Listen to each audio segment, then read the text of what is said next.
Kahit hindi ka kumakain ng gulay, pero ganitong luto sa kangkong ginawa mo, naku, uubos ka ng isang bandihadong kanin. Matamis-tamis, maanghang-anghang, maalat-alat, lahat na.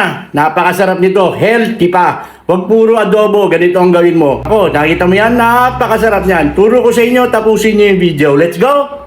Let's go! Okay, kangkong in chili and bagoong. Hiwa-hiwain muna natin yung kangkong, tanggalin natin yung tangkay, tapos yung tangkay wag yung tapon, pwede rin isama, wag lang yung matitigas. Sa isang kasirola, maglagay ng mantika at isang kutsarang asin, tapos pakukuluan natin yung ating kangkong para maluto na. Pag medyo lanta na siya, makikita nyo naman, pwede na yon.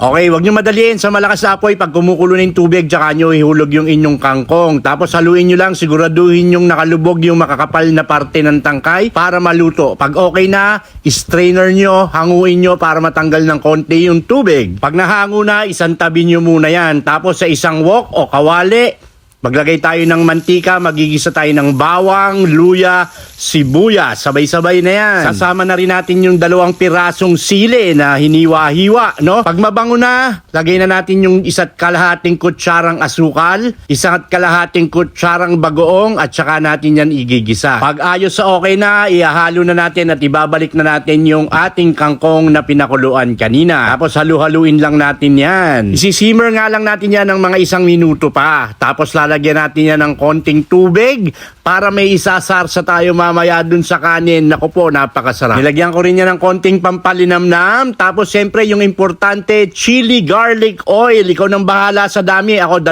kutsarita lang dahil may sili naman na yan. Hayaan natin konting simmer pa para medyo lumapot ng konti yung sabaw. Pag okay na, pwede nyo na yung i-plating. Nakikita nyo yung plato ko. Ang ganda, no? Galing sa Kenya ako finds yan. Check out nyo yung Facebook nila. Ayan na! Di ka man nainit, nakagawa ka na ng kangkong in chili and bagoong. Rhyming. Napakasarap nito guys. Maniwala kayo sa akin. Kung hindi ka kumakain ng gulay, kakain ka dito. Bye!